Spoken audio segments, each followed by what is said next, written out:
Over the past couple of weeks, a lot of you have been asking me to read Jujutsu Kaisen and make a video on it, so here I am. Over the past couple of days, I read the 90 odd chapters that Jujutsu Kaisen has at the moment, and for the most part, I thoroughly enjoyed it. For a lot of weekly Shonen Jump series that I read, I think Jujutsu Kaisen for me personally has been one of the most enjoyable. Not to devalue any other series out there like My Hero, Black Clover, or One Piece for example, but for some reason I feel more attuned with reading Jujutsu Kaisen on a weekly basis compared to some of these other series. I'm not the biggest fan of weekly Shonen Jump series, I think a lot of you know that, but I'm always open to give it a chance, and for me I'd much rather go through and wait for chapters to kind of pile up and give the series a better chance, because sometimes the week by week formula just doesn't really work too well in the early stages of a series and sometimes can be pretty detrimental. In regards to Jujutsu Kaisen, it gave me a lot of nostalgia, and I don't know if people will have the same experience as I do, but it reminded me heavy of two different series that I thoroughly enjoyed back in the day, which was Bleach for its characters and Hunter x Hunter for its abilities and its symbolism and a fraction of its characters. I don't usually like to compare series to another one just because I feel like it shadows the original message and it makes it overly convoluted potentially, but I think in this instance comparing it to Bleach and Hunter x Hunter on a pretty surface level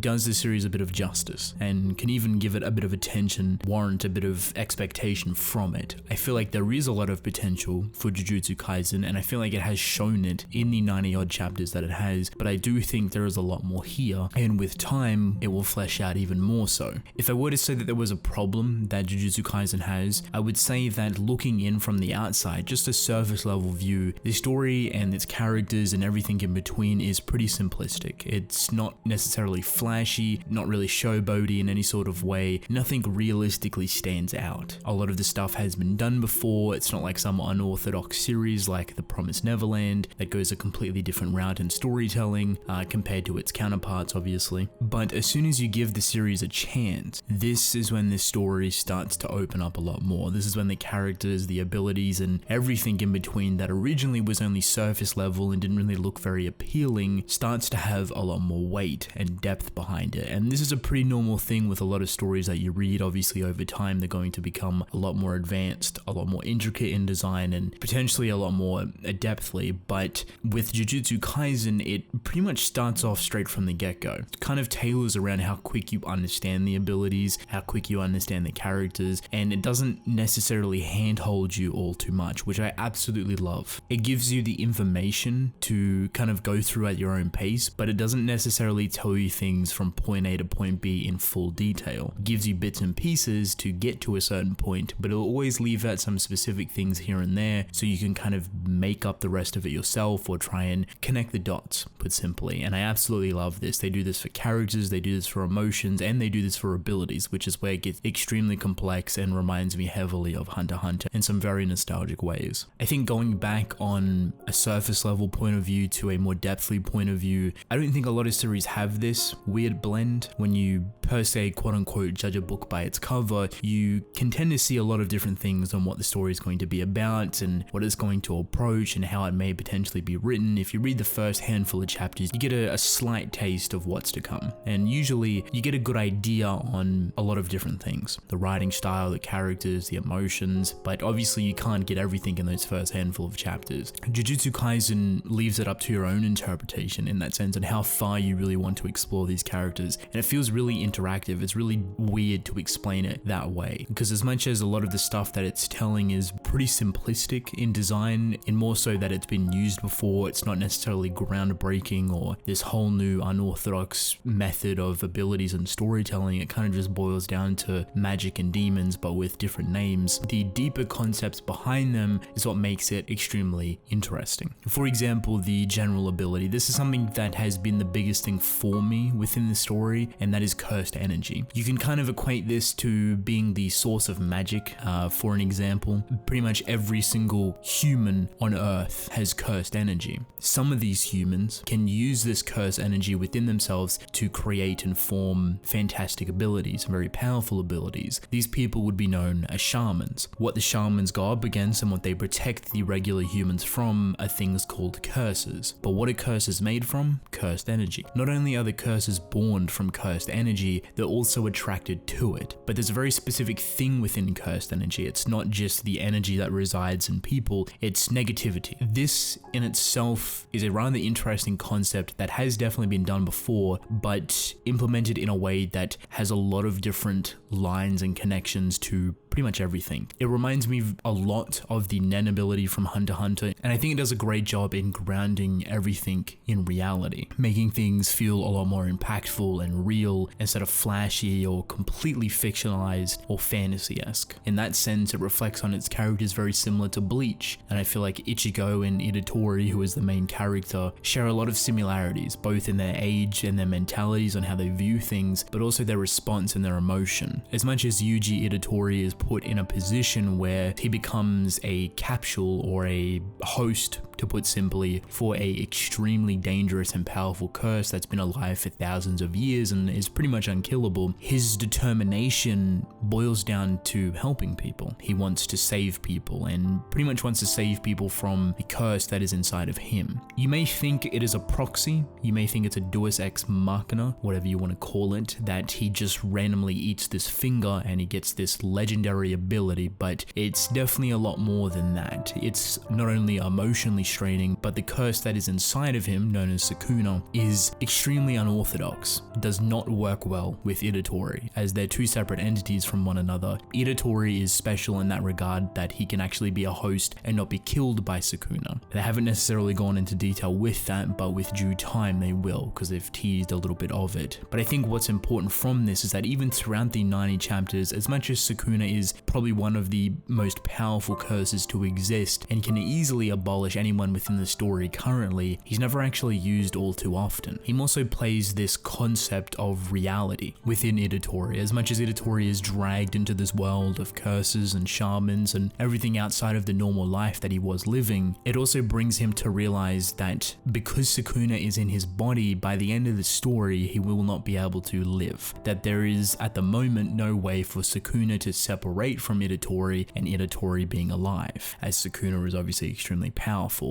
Plus, it also adds in this element of hypocrisy and segregation to Itadori, people's reaction to him. As Sukuna is extremely powerful and feared for many thousands of years, a lot of people want to kill Itadori so they can kill Sukuna. Obviously, it's not going to do much for Sukuna, as there is an abundance of different limbs that they have to actually go after, and that Itadori has to digest himself. So the main prospect is that they use Itadori as a host, they find all of Sukuna's body parts, ingest them, and then potentially kill Itadori so they can kill Sukuna. But during all of that, he's discriminated against from his own people, the shamans, higher-ups that don't view Itadori in a very good way. It may seem like the whole world is against him, but in reality it's not that. A lot of people understand Itadori's situation and how powerful Sukuna is. They don't want to let him back into the world, so they still have to look over him and make sure that Sukuna doesn't take control over his body. In that sense, Sukuna is pretty subtle in design. He plays a pretty dormant role, and sometimes there's some pretty simple and small reminders that he's well and truly there, but he's not going to play a prominent role against some extremely powerful people until the time is right. There is one interest that Sukuna has, and the reason why he's cooperating, and it's one of the characters known as Fushiguro that is within Itadori's group, his little squadron of shamans. This in itself is a mystery, something to be played upon, and with time that is something that will grow a lot more. I think having a main character like Itadori on death row, but being somewhat perfectly okay with it, is a very interesting concept for a main character within Weekly Shonen Jump. It's a little bit far from the norm, but it's not necessarily portrayed in a way where it's completely unique or quirky or out of the ordinary. If anything, it comes off as a more natural thing, as Itadori finds a better way to die. Like, he wants his death to mean something, whether it's saving a lot of people or doing this or doing that or achieving something before his death, a death worth dying for, to put simply. And this is somewhat of a staple for his character, which I really enjoy. You mix this with the cursed energy, which is based off negative emotions, and straight away you have a pretty compelling situation. A lot of these characters alongside Itadori, a lot of them are actually really enjoyable and unique, and so far a lot of them have had a very great amount of development behind them and are actually rather deep in their thoughts or in their emotions or this or that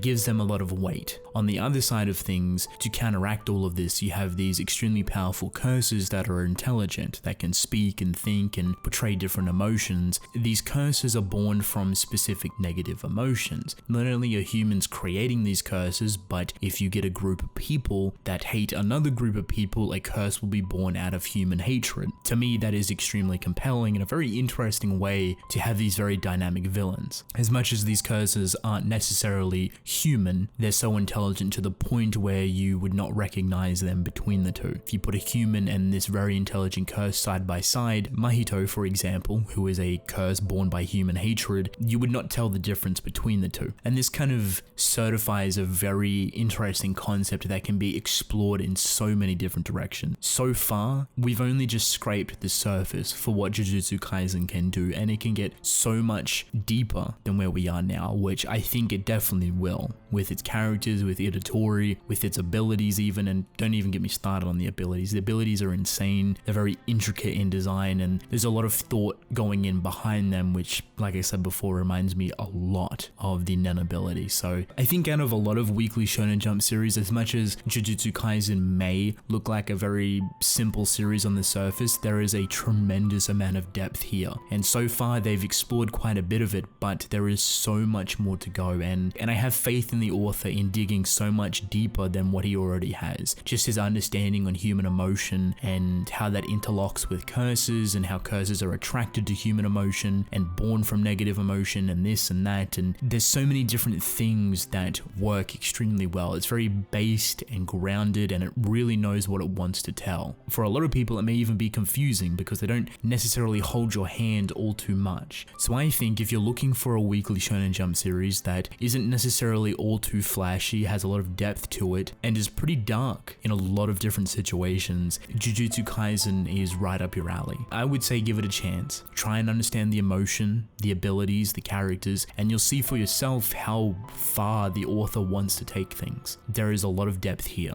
a lot of unexplored territory, and I am extremely excited to see where the author goes from here. And with the recent announcement that it is getting an anime sometime next year, a abundance of new people are going to see what this series is made of, and hopefully the anime is extremely good. I'd love to see it do something similar to Demon Slayer in the extent of popularity. Now that may be a one-off thing, but you can always dream, and I think what the anime done for Demon Slayer was phenomenal, so just a portion of that reception for Jujutsu Kaisen would be absolutely great, and to really push this series up into people's mentions, because it is severely overlooked, that's for sure. But once it is looked at, it is very enjoyable, and it can be appreciated, because it doesn't try to be something that it's not, which I really appreciate. So with that being said, that is basically it. Let me know how you feel about Jujutsu Kaisen if you have read it. I really love to hear your thoughts, but I'm actually going to end the video off here. I hope you guys enjoyed, and I will see you in the next one. Goodbye.